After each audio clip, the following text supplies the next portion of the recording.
Minhas queridas irmãs, meus queridos irmãos espíritas, jovens, nossos votos cordiais de muita paz. Entre as mulheres notáveis da história do cristianismo primitivo, destaca-se uma mulher africana que nasceu no norte daquele continente, em Tagaste, e passou a história como o incomparável símbolo da fé. Essa mulher admirável, Mônica, era cristã arrebatada por Jesus.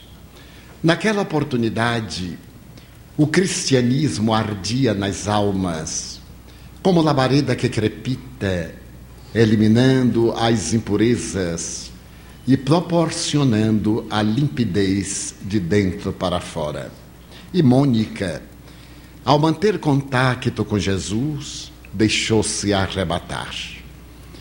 Viria a consorciar-se com Patrício Romano, Romana, que também ela o era, chamado Patrícios. E este homem era o oposto dos valores espirituais dessa mulher abnegada.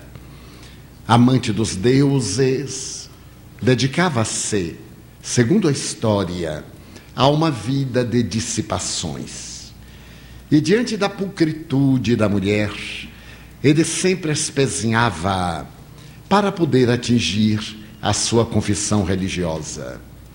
Mônica sorria e tinha certeza de que esse matrimônio, sacrifício, era-lhe colocado por Jesus para que ela pudesse fazer brilhar a convicção rutilante da sua fé. Ao lado deste homem, caracterizado por uma grande perversidade, a sua genitora não era de menor calibre, e para mais afligir Mônica, a sogra veio morar no seu lar. E juntavam-se os dois a espezinhá-la, especialmente porque ela se recusava à idolatria e à convivência com os cultos promíscuos e as condutas reprocháveis então vigentes no Império Romano. Mônica tornou-se mãe de 3 crianças, mas ela se tornará célebre graças a uma delas, Agostinho. Agostinho parece que herdou do pai e da avó as características básicas do desequilíbrio.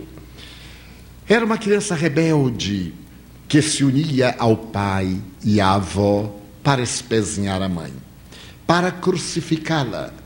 E ela aceitava o desafio com resignação dinâmica, mantendo a dignidade e laborando para que a situação se modificasse.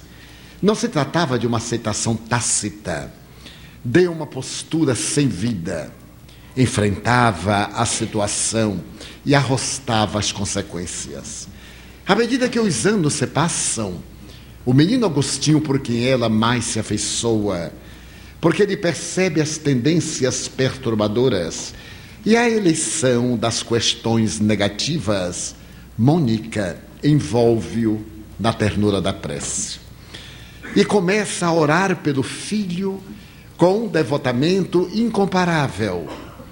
Mais tarde ele escreverá, num dos capítulos das suas confissões: eu era de tendência infeliz. Gostava de furtar, de roubar, de espezinhar e de intrometer-me nas questões mais vis da comunidade em Tagaste, onde vivíamos. Mas ela não desanimou. Soube enfrentar a situação com toda a audácia de um coração realmente dedicado a Jesus.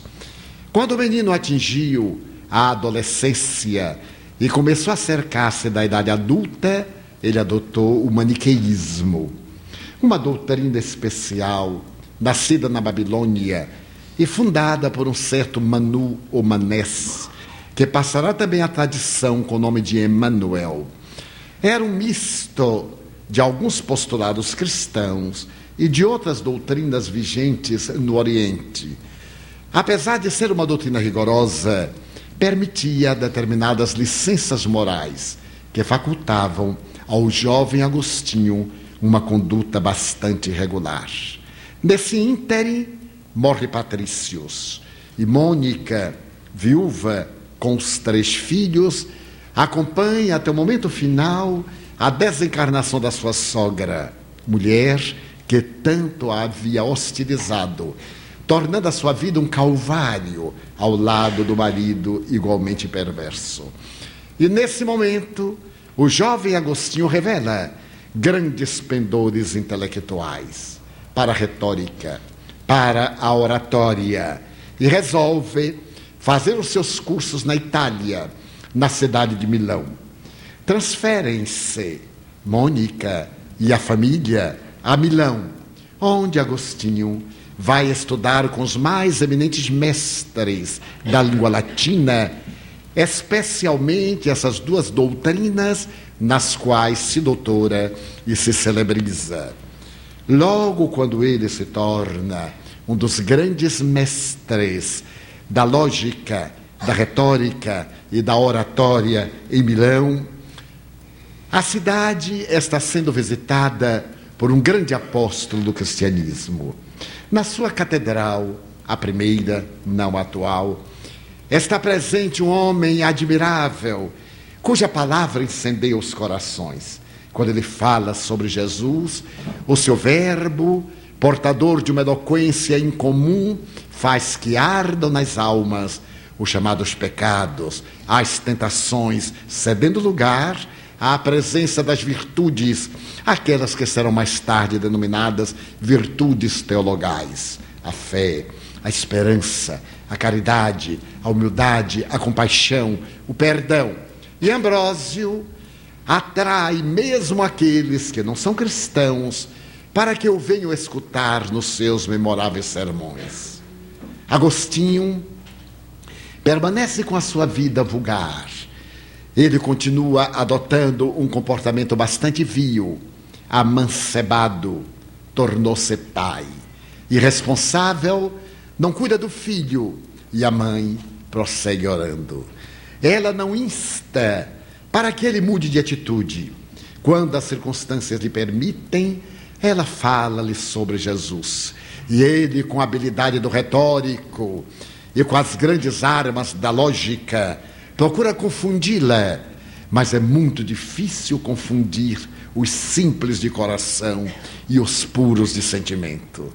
Normalmente os intelectuais confundem-se com muita facilidade, porque as suas mentes ricas de ideias muitas vezes ficam entorpecidas pelo terrível bafio da vaidade e da presunção.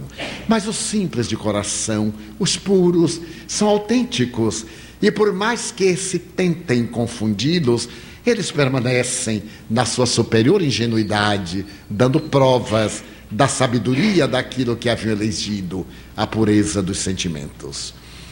É nesse momento que Agostinho tem a oportunidade de ouvir falar a respeito de Ambrósio e vai escutá-lo. Sendo um exímio orador, ele vê naquele oponente teológico um exemplo digno de ser imitado.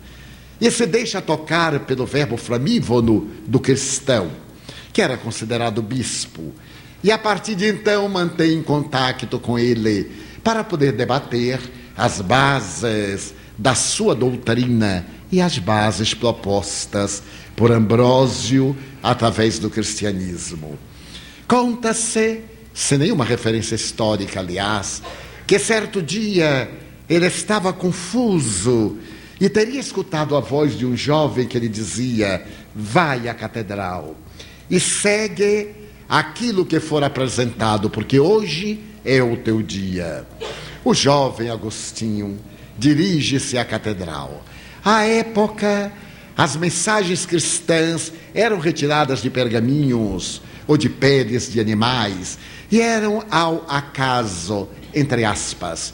lia-se um texto das Escrituras, um versículo às vezes, e se montava o tema sob superior inspiração, dentro daquilo que havia sido desvelado. E Ambrósio, quando abre o pergaminho, ele tem a ocasião de deter os olhos nesta frase: aquele que não deixar tudo por mim, tomando a sua cruz e seguindo-me, não é digno de mim. Agostinho teve um impacto. Era violento demais. Esse homem não se contentava com o pouco, com a adesão. Ele queria tudo, queria a vida. Desejava que o indivíduo se renunciasse a si mesmo, a esses valores que caracterizam as nossas vaidades e que estão íncitos em nosso ego, aquilo que é preponderante em nossa luta, na qual a predominância do mais forte coloca-o na posição de comando. Então isso lhe causa um grande choque. Será que alguém seria capaz de renunciar-se aos ideais, à vida, para poder segui-lo sem discussão? Tomar a sua cruz, submeter-se-lhe e acompanhá-lo pela grande trajetória que ele determinaria? E enquanto perde-se Agostinho nessas elucubrações, Ambrósio abre outra vez o texto evangélico. E o texto evangélico incide naquele momento em que um jovem diz a Jesus: Senhor, eu queria seguir-te, mas o meu pai morreu. Eu desejo sepultá-lo, depois eu virei. E Jesus olha para o hipócrita e diz-lhe com severidade: vem tu agora e deixa aos mortos o cuidado de sepultar os mortos. Agostinho entra num conflito. Era um dever filial sepultar o pai que houvera falecido. Como ele pode atrever-se a deixar que outro, que um estranho, venha sepultar o seu genitor enquanto segue a esse que não tem nenhum vínculo biológico? Mas ele se deu conta, nessa reflexão, que talvez Jesus tivesse razão. Será que o jovem ia sepultar o pai por amor filial ou por amor à herança? Havia dispositivos legais que rezavam que aqueles que são herdeiros dos legados e patrimônios dos mortos devem reverenciar-lhes a memória. E ele talvez fosse ao sepultamento para ser visto, para que esse pensasse ser ele um devotado e ardoroso filho. Mas o seu interesse não era tanto pelo pai, de quem ele estava distante fazia muito tempo, mas era pelo espólio, pela herança. Agostinho então concorda que era necessário sim que os mortos, os que vivem apegados a esses valores que ficam, que se encarregassem dessas conjunturas. Se o rapaz almejava uma vida diferente, se ele anelava por uma plenitude, era necessário optar. Não se podem ter todos os valores de uma vez ao alcance da definição. E não se podem seguir múltiplos caminhos simultaneamente. É necessário ter a capacidade de priorizar aquilo que é o importante e aquilo que é o secundário. Agostinho sorriu. Parecera-lhe lógica aquela resposta que a princípio chocara. E como consequência, ele começou a concluir que a primeira também o era. Para poder não fazer parte dos mortos, daqueles que se cadaverizaram nas ilusões, é necessário tomar a cruz da coragem, é necessário pôr-se nas traves da renúncia a esses cadáveres e ressurgir, seguir aquele que seria a madrugada. Ele agora começa a sorrir quando Ambrósio abre por terceira vez um outro pergaminho e os seus olhos incidem em outro diálogo em que um jovem diz: eu quero seguir-te, mas amanhã haverá uma corrida de quadrigas e é a oportunidade de Israel de esmagar o vencedor romano. Eu deverei correr, deverei disputar. Preparei-me com cavalos que vieram importados da Dalmácia para no circo em Cesareia esmagar o romano triunfador Israel, passar a situação que merece. Então Jesus diz ao jovem: vem agora, amanhã será tarde demais. Então Agostinho começa a pensar como ele é imperioso, como esse homem é exigente, para ele não ter amanhã. É um eterno agora. A decisão deveria ser nesse momento. E quando ele está perdido nessas reflexões, Ambrósio começa a interpretação do último texto para o primeiro. E assevera: o jovem optou pela corrida. Ele desejava sim o triunfo do reino dos céus, sem abdicar da projeção social na comunidade terrestre. E foi a corrida de quadrigas. No momento em que ele fazia uma das grandes curvas do imenso circo de Cesareia, que fora construído por Herodes o Grande em homenagem a César, o imperador, uma das rodas desloca-se do veículo, ele tomba, os cavalos esmigalham-no, os carros que vêm depois despedaçam-no, e ele perdeu a sua grande chance. Então agora Agostinho fica preocupado, porque sem dúvida a vida na terra é uma ilusão. Às vezes vamos perseguir aquilo que nos parece fundamental, e esse fundamental arrebata-nos a existência, do que nos valem glórias, títulos, homenagens, que ficam quando nós partimos com o coração desfigurado e a alma embrulhada em angústia. A voz de Ambrósio ecoa na catedral, Agostinho treme e rende-se a Jesus. E ao sair dali, é um outro homem. Renasce na própria existência, abraça sua mãe e fala-lhe com infinita ternura: venceste. As tuas orações foram ouvidas pelo Senhor dos mundos. Tu venceste, minha mãe. Ela o abraça ternamente e diz-lhe: 27 anos de orações, meu filho, para resgatar-te do mal. Agora o objetivo essencial da vida de Mônica havia sido logrado. Agostinho já não deseja mais ficar em Milão. Ele pretende voltar ao norte da África, a Hipona, que nas velhas narrações está com o nome de Hipó. Ele deseja volver aos seus sítios para poder ali acender as labaredas crepitantes da mensagem. A mãe segue-o. Estava um tanto debilitada, e depois de vencer uma grande jornada pelos Apeninos, ela morre na cidade de Óstia. Mas morre abençoando o filho e dizendo-lhe que nunca se esqueça do poder da oração. A oração é portadora de um vigor que modifica qualquer tipo de estrutura, que ele havia sido arrebatado aos céus interiores através da sua contínua oração.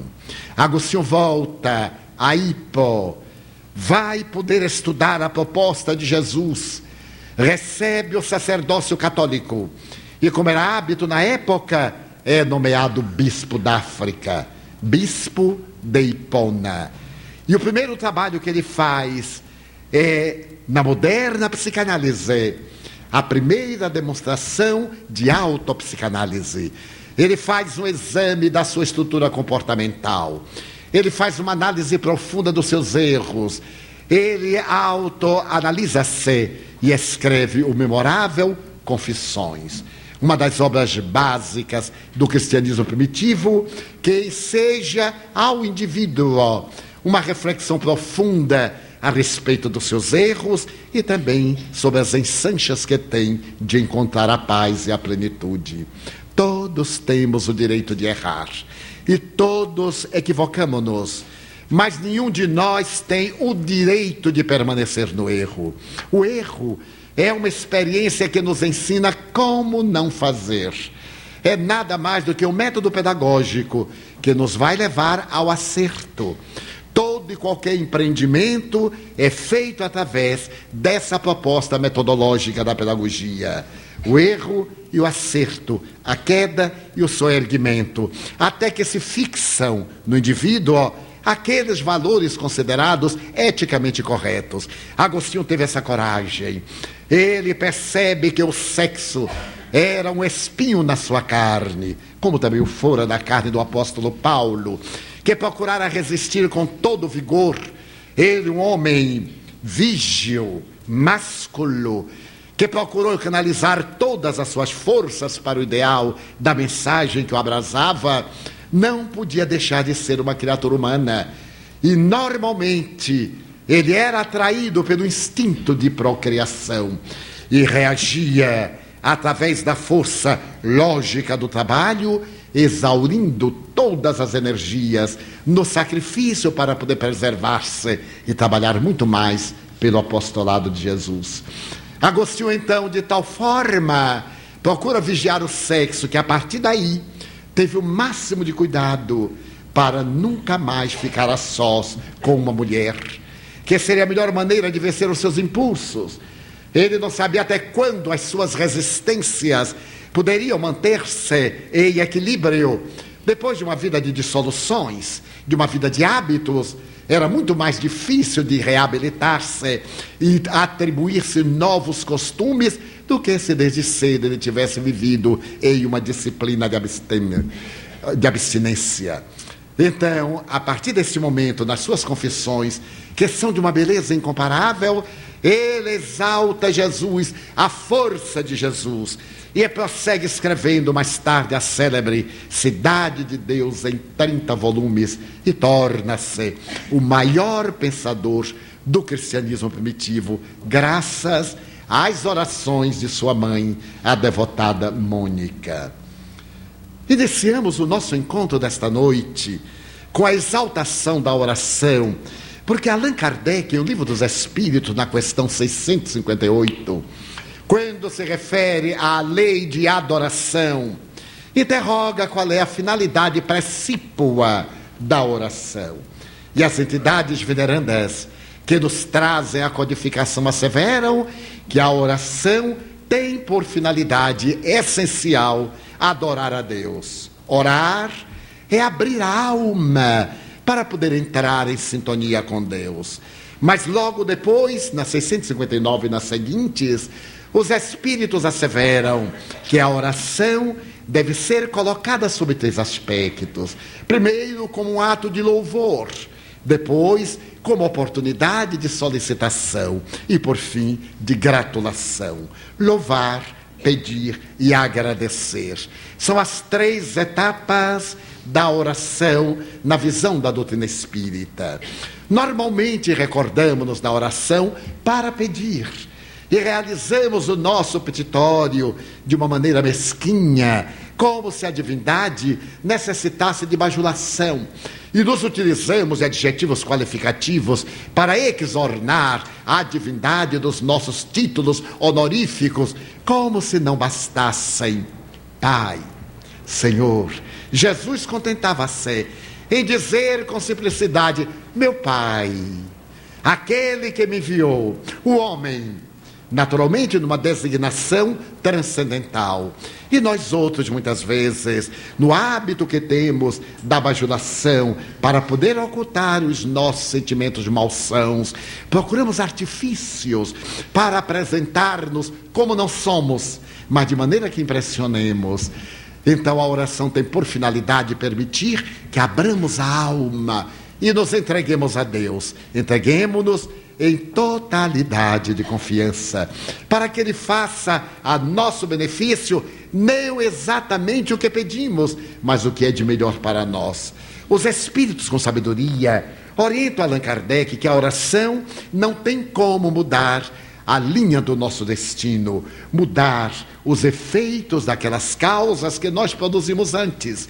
É muito comum a pessoa dizer: orei tanto e não adiantou nada. A oração tem por meta fortalecer aquele que ora, para que ele possa enfrentar as vicissitudes que são consequências naturais e inevitáveis da sua imperícia, da sua leviandade ou das suas tendências negativas.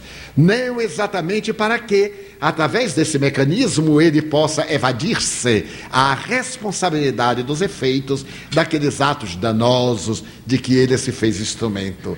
Então os espíritos são muito austeros quando nos recomendam inicialmente o ato de louvar. E quando Jesus nos ofereceu um modelo de oração, nós vamos encontrar exatamente esses 3 estados oracionais. Pai nosso que estais nos céus, santificado seja o vosso nome. Aí está uma forma de louvação. Estamos exaltando, o seu nome deve ser por nós abençoado. A realidade desse ser transcendental deve ser considerada na exaltação da sua obra, os céus, no sentido do infinito, do cosmo. Logo depois da exaltação, os pedidos que são naturais: venha a nós o vosso reino, seja feita a vossa vontade. Estamos submetendo-nos, pedindo, e logo o pão nosso de cada dia dai-nos hoje. Temos a necessidade do pão diário e vamos em nossa maneira de dizer a Ele das nossas necessidades que, embora conhecidas, devem ser relembradas. Porque muitas vezes dizemos: eu não vou pedir nada, Ele sabe quais são as minhas necessidades. É uma atitude petulante. É claro que Ele sabe, mas Ele espera que tenhamos a humildade de reconhecê-las, de submeter-nos aos impositivos da lei e aguardar os resultados saneadores desse mal. Por fim, nós nos submetemos à sua disposição. É a maneira de agradecermos. A oração tem um poder incomparável, que durante muito tempo fez parte da mística.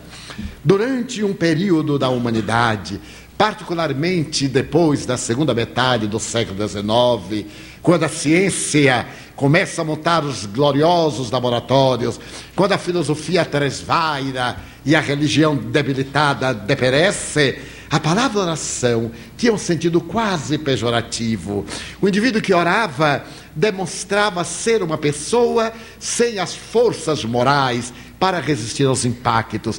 E muita gente tinha vergonha de dizer que orava, que buscava Deus através da prece. Felizmente, graças à evolução da psicologia transpessoal, ao conhecimento das leis da física quântica, a oração volta a ocupar o seu lugar de destaque na comunidade intelectual, porque essa mesma comunidade intelectual chegou à conclusão de que nós somos seres eminentemente psíquicos. Nós somos o que a nossa mente engendra. Aquilo que nós pensamos, nós modelamos. E estamos ininterrompidamente construindo o ser que nós nos aceitamos como verdadeiro.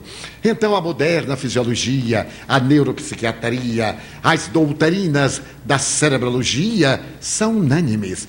E estabelecer que tudo aquilo que cultivamos no campo mental torna-se realidade na área da saúde ou no campo do nosso comportamento.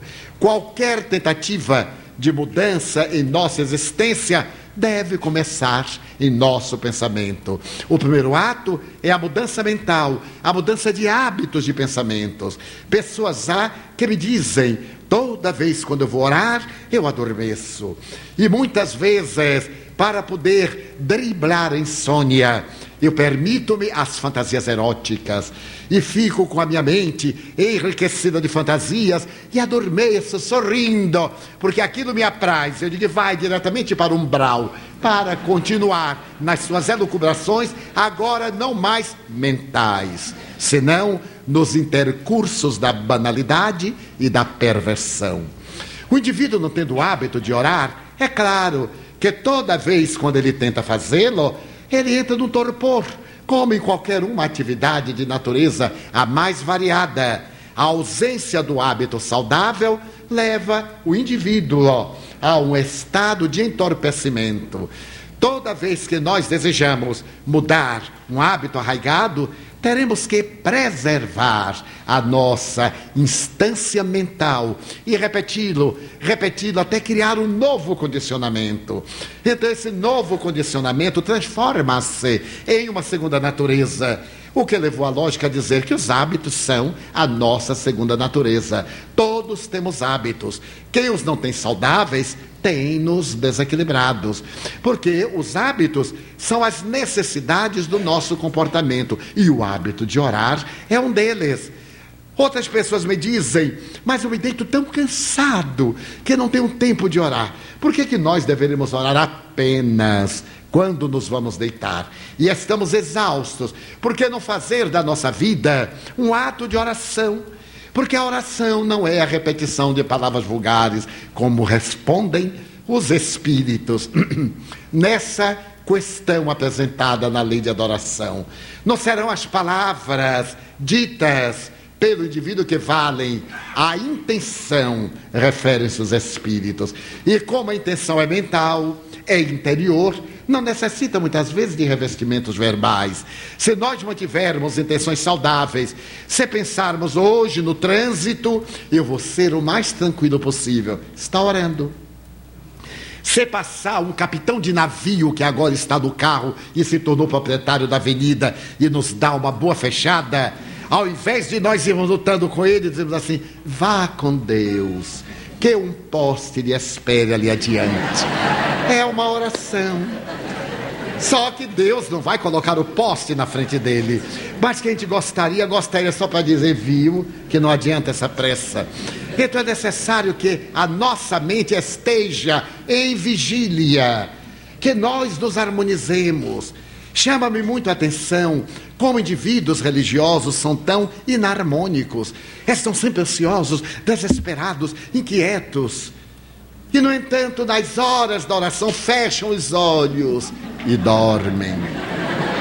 Porque na hora que acalma, adormece. Os torpores, as toxinas, obnubilam o cérebro, porque intoxicam-no, e ele perde a consciência. É natural, porque não tem o hábito de asserenar-se. O Dr. Paul Pirschow tem a ocasião de dizer, faça silêncio, a alma está orando. Esse silêncio é interior. Sempre quando eu leio qualquer coisa a respeito do silêncio, eu lembro de uma experiência que eu já narrei algures, quando desencarnou um amigo muito querido, e a família começou a me pressionar, Divaldo, dê-me notícias, porque pressionam tanto que a gente por pouco não mente para agradar. Porque tem que dar notícia. Boa, morreu, tem que dar notícia que está ótimo. Que nem se perturbou, já saltou para a terceira dimensão. E eu resisto. Eu não vou deixar que a pessoa me leve à dissolução dos valores mediúnicos. Mesmo aquele não sei. Mas não sei. E a pessoa fica meio magoada, fica com raiva, parece que eu que não quero dizer. Eu digo, mas é que eu não sei. Mas Divaldo era uma pessoa tão boa. Então está ótimo. O que você quer que eu diga? Morreu, fica logo santificado. É uma coisa impressionante. Então, um dia Joana Dias me disse, depois de uma semana que meu amigo houvera desencarnado, meu filho, eu gostaria que você fosse comigo hoje para ver o despertar do nosso irmão e trazer notícias à família. Eu disse, mas que bom, então eu vou vê-lo despertar, sim, com uma condição, se você fizer silêncio. Eu fiquei tão magoado. Eu disse, será que ela não sabe que eu sou uma pessoa discreta? Ela está comigo há tantos anos, ela acha que eu sou tumultuado, barulhento, que eu vou chegar lá fazendo zoada, dando abraços. Não faz o meu gênero. E fiquei meio... Se o guia tinha essa ideia de mim, imagine os outros. Mas o que eu queria era ir. Então eu fiz de conta que aceitei a ideia. Às 11 da noite ela pediu que eu me deitasse. Eu deitei-me, ela me aplicou passes longitudinais e desprendeu-me do corpo físico lúcido. Desprendeu-me. E então eu senti a leveza daquela oportunidade diante da benfeitora querida. E ela disse, agora vamos. Eu não sei exatamente como ocorreu a viagem e não interessa muito. Cheguei a uma região que era de uma beleza que eu ainda não havia detido na terra. Havia uma luminosidade no ar sem que houvesse a claridade do sol. Não havia nenhum astro, nenhum corpo que derramasse a luz, mas havia a luminosidade. E a uma distância regular, eu vi uma construção de uma substância transparente que poderia ser considerada aqui como um vidro na terra. Era uma construção hexagonal. Era muito bem trabalhada, de forma que do lado de fora eu podia ver os espíritos que transitavam pelos corredores, nos diversos ângulos do hexágono. Fiquei emocionado. O movimento era peculiar, era o movimento do espírito, sem a necessidade de estar pisando em alguma coisa. Deslizava a volição. Quando chegamos à porta, ela se abriu automaticamente, como as portas terrestres com células fotoelétricas, e entramos. Eu estava num contentamento incomum, me controlando. Ela pediu silêncio. Eu estava num controle. Quando de repente dobramos um ângulo e eu vejo meu amigo naquela enfermaria, uma senhora veneranda sentada à cama e ele apoiado no seu regaço. Quando eu vi, eu tive uma emoção e ele tremeu.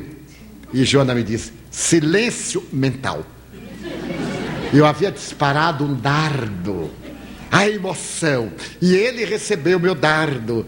Aí eu compreendi a necessidade do equilíbrio, como dizia Buda: contemplar sem se emocionar. Contemplar apenas, não sentir emoções, não justificar, não raciocinar. E é muito difícil, mas é a contemplação, é o estágio superior da meditação antes do êxtase. Adentrei-me, e quando me adentrei, aquela senhora acariciava-o e chamava-o nominalmente. Eu percebi que se tratava da sua mãe desencarnada. Ele despertou como qualquer indivíduo no pós-cirúrgico. Despertou um tanto amolentado, olhou em volta, e quando ele incidiu os olhos no da sua genitora, ele teve um impacto e disse: mamãe, você aqui, mas você está morta, mamãe. Ela disse: você também, meu filho. Somente que ambos estamos vivos. E acarinhou-lhe a cabeça: não existe a morte. Você atravessou essa paisagem lúgubre da perda do corpo e da aquisição da plenitude. Fique em paz, meu filho. Ele então teve aquela surpresa, aquela felicidade, porque mesmo acreditando na vida depois da morte, o constatar é o coroamento do acreditar, é o momento culminante da nossa crença. Ele então sorriu emocionado e disse: mamãe, realmente foi, meu filho, lembra-se da dor terrível que você sentiu no peito? Foi um infarto do miocárdio. Dele você não retornou. Já se passaram dias.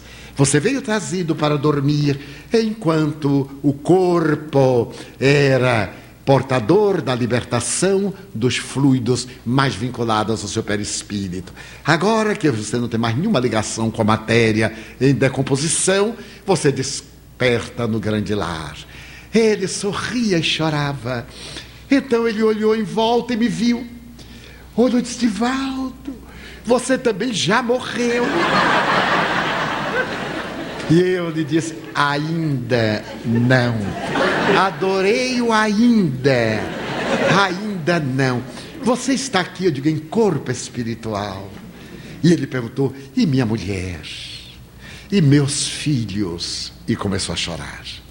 A mãe lhe disse: estão muito bem, com saudades, é natural. A mesma saudade que deles você vai sentir. Somente que é uma saudade luarizada pela esperança do próximo reencontro.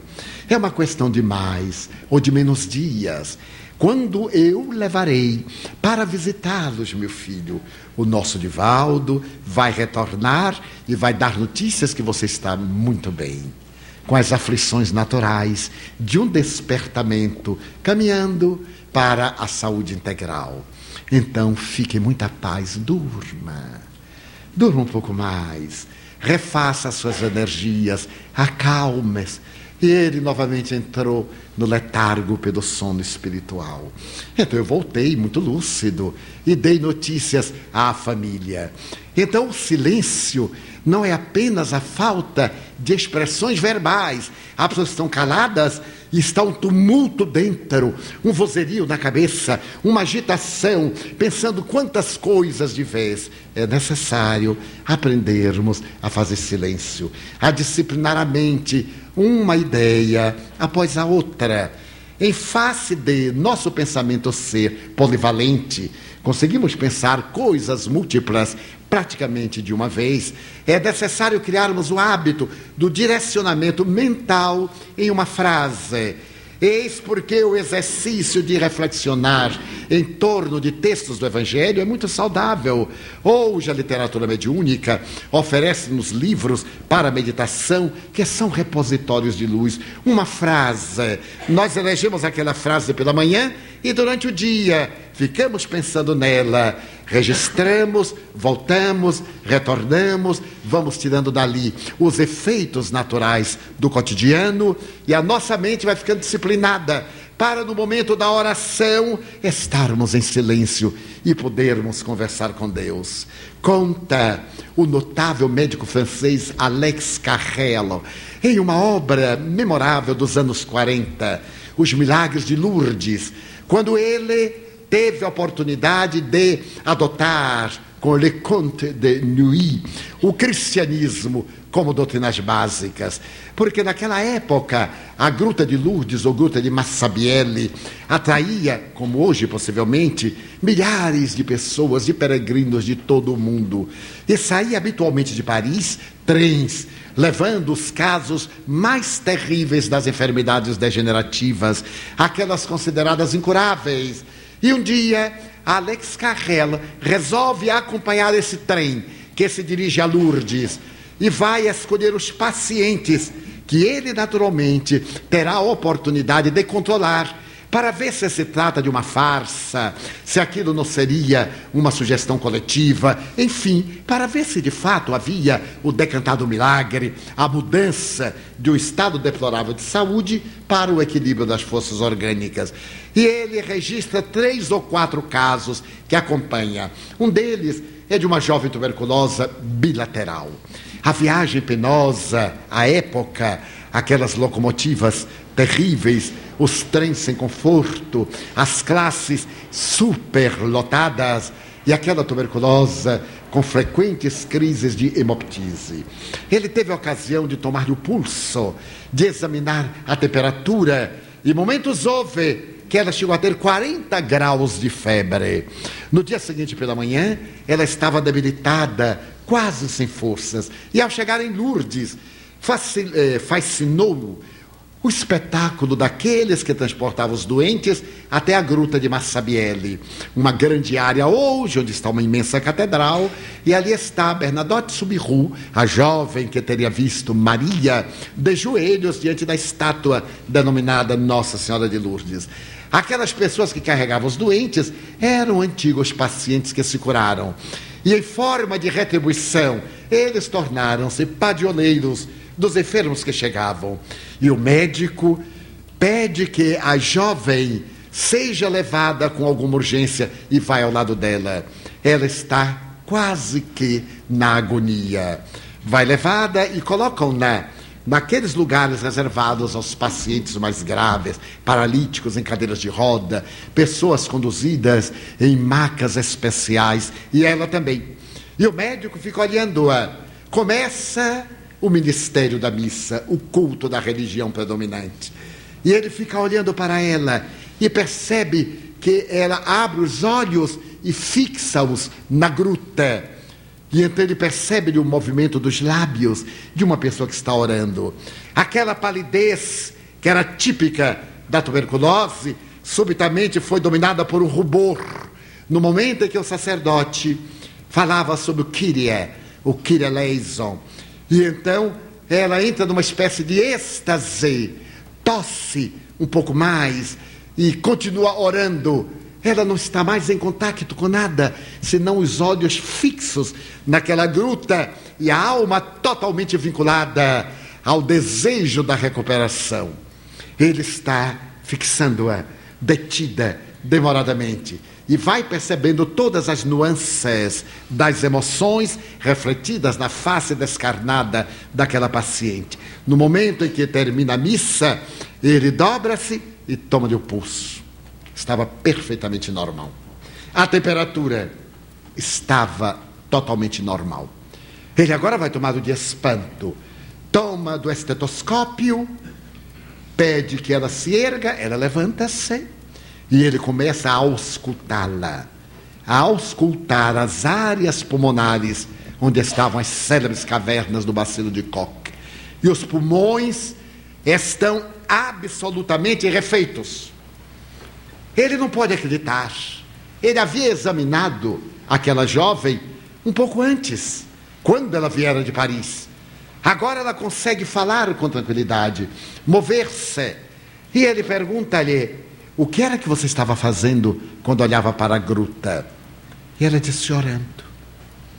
Eu estava me entregando a Deus, que Ele fizesse por mim o que fosse da sua vontade. Você pediu a cura? Não me lembrei.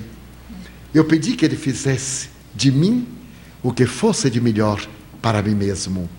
E Ele optou pela restituição da minha saúde, porque certamente eu devo fazer algo em favor de mim mesma, em favor do meu próximo.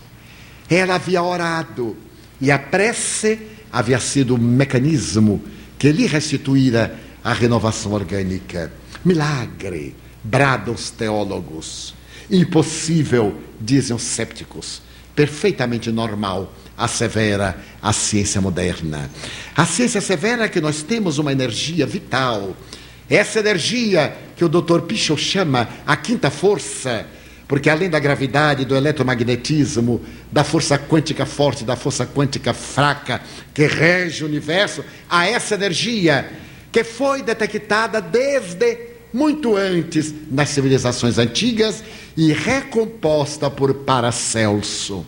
Mais tarde, nós teremos a oportunidade de ver Mesmer identificando-a, e a posteriori nós teremos a ocasião de ver os grandes médicos como Bright e como Broca identificar essa energia que é íncita em todas as formas vivas, que é natural de todos os seres vegetais, animais e humanos, e que resolvem dar denominações típicas de cada área. Mesmer resolve chamar o magnetismo animal, Rickenbach a força ozônica, outros chamam o corpo astral, a energia vital, ou mesmo a energia cósmica, mas ela é uma realidade, e hoje se assevera que ela pode ser enviada com uma velocidade maior do que a da luz, de mais de 300 mil quilômetros por segundo.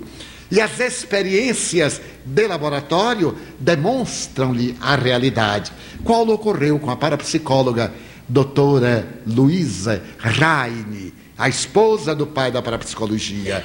Ela narra numa das suas experiências de parapsicologia que estava com uma amiga, quando de repente a amiga dobra-se e diz: algo aconteceu com Nelo, e dobra e sente uma dor no peito e começa a gemer como se seu peito estivesse esmagado, e diz a doutora: algo aconteceu com Nel, o marido. 2 horas depois, elas vão saber que Nel fora vítima de um acidente automobilístico e que a direção entrou-lhe pelo tórax, exatamente naquele momento. E a doutora Raine chama de telessomatização. É muito comum nós de repente experimentarmos uma sensação estranha e logo identificarmos a fonte geradora dessa sensação. É a energia vital, é esse princípio de energia que está no universo, e a energia que leva as nossas orações aos grandes centros de registro do mundo espiritual, e que também leva as nossas orações a Deus.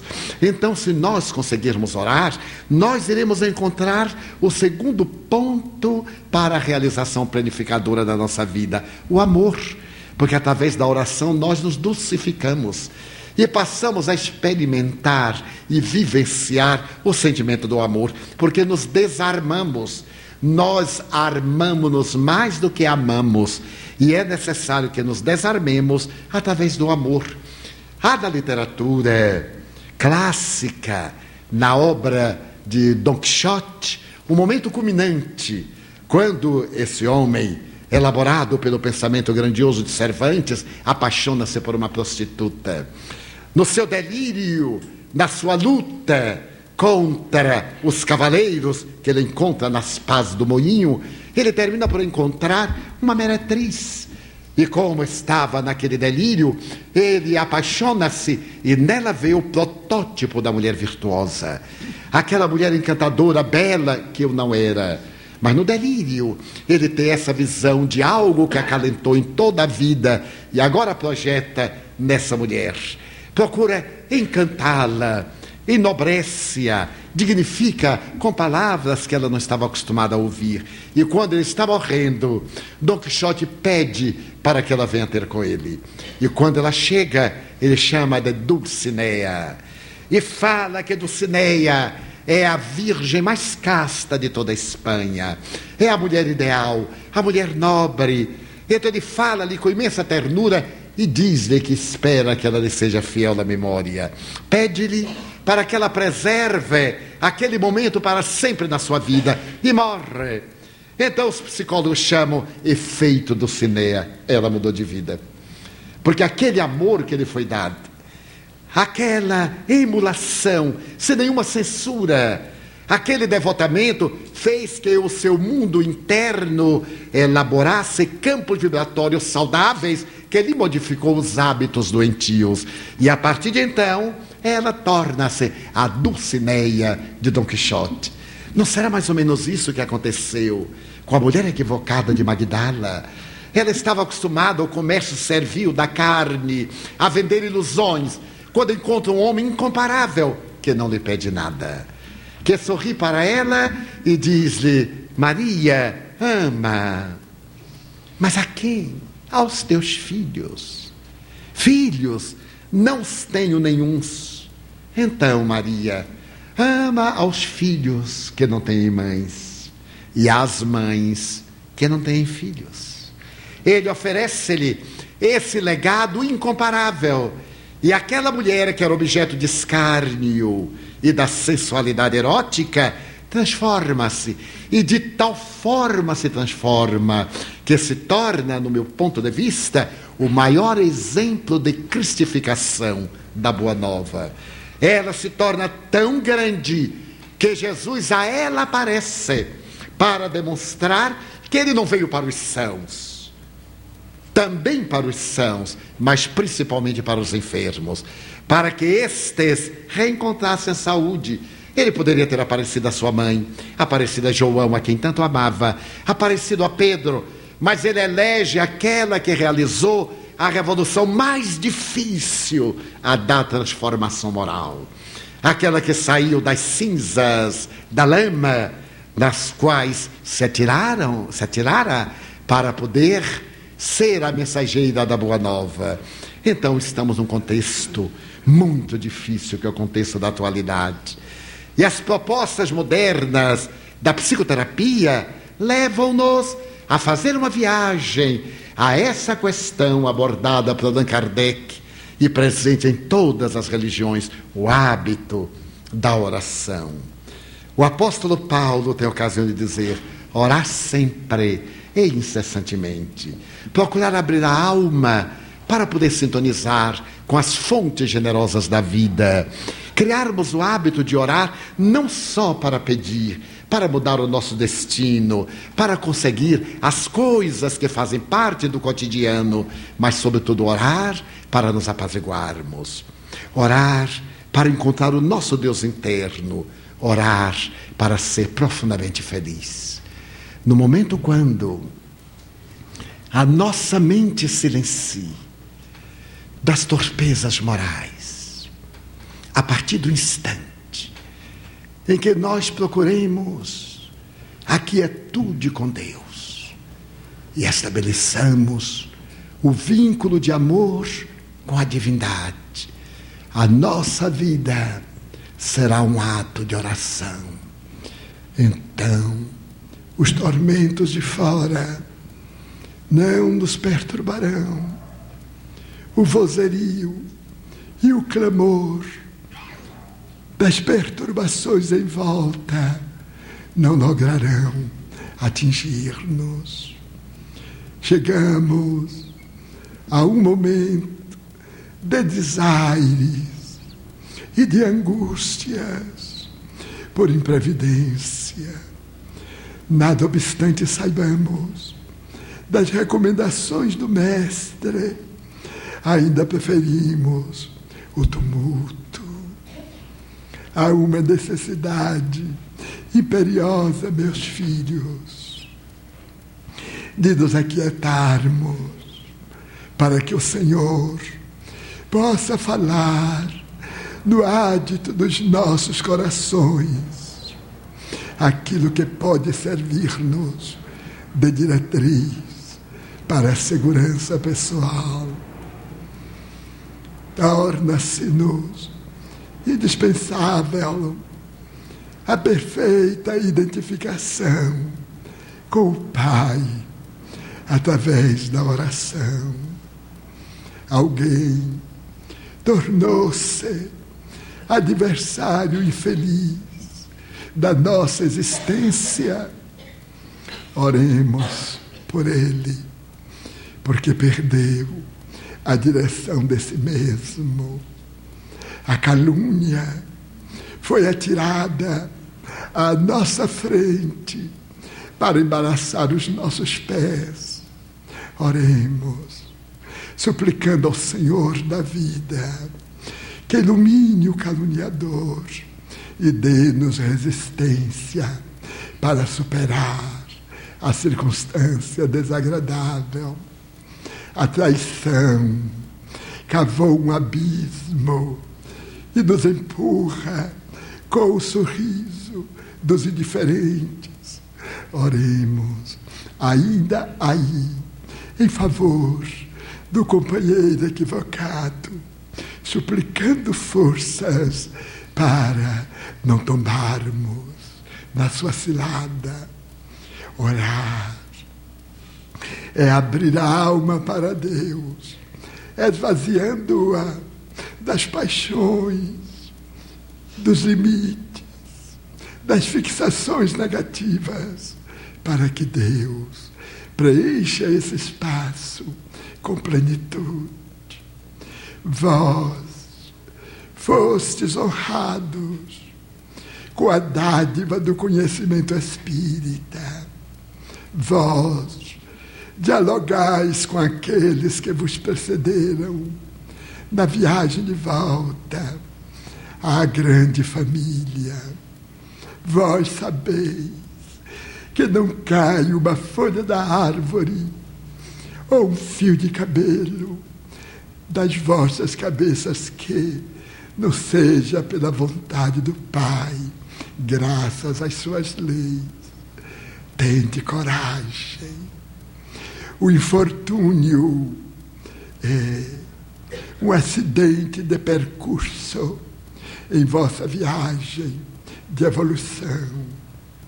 O sofrimento é uma experiência para avaliação das conquistas espirituais de que sois portadores.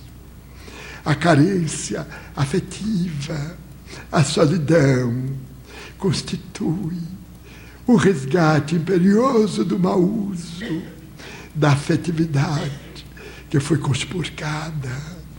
Em qualquer situação, tendes a claridade da lei de causa e efeito para entenderdes, mas dispondes da oração para, em comunhão com Deus, superardes os impedimentos e as dificuldades. Não vos desespereis, nunca estareis a sós. Podereis isolar-vos, mas o Pai não vos deixará sem a sua presença.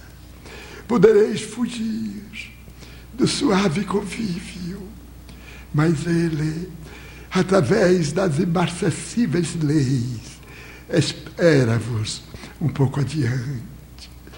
Enxugai então o suor do desespero, as lágrimas da aflição, e buscai a resignação da confiança, orando. Porque através da oração atingireis a meta que buscais, a paz interior que dele te manda. São momentos cruciais. Mesmo os escolhidos correm perigo neste momento da grande seleção. Tende tento e porfiai até o fim. Não vos considereis exitosos antes de encerrada a experiência carnal. Muitas vezes uma viagem não conclui, porque na etapa final há um abismo sem ponte. Esperai, portanto, pela glorificação depois da mortificação. Que o Senhor de bênçãos nos abençoe e que a sua paz siga conosco e leve a todos vós aos vossos lares em clima de harmonia. São os votos do servidor humílimo e paternal de sempre, Bezerra. Muita paz, meus filhos.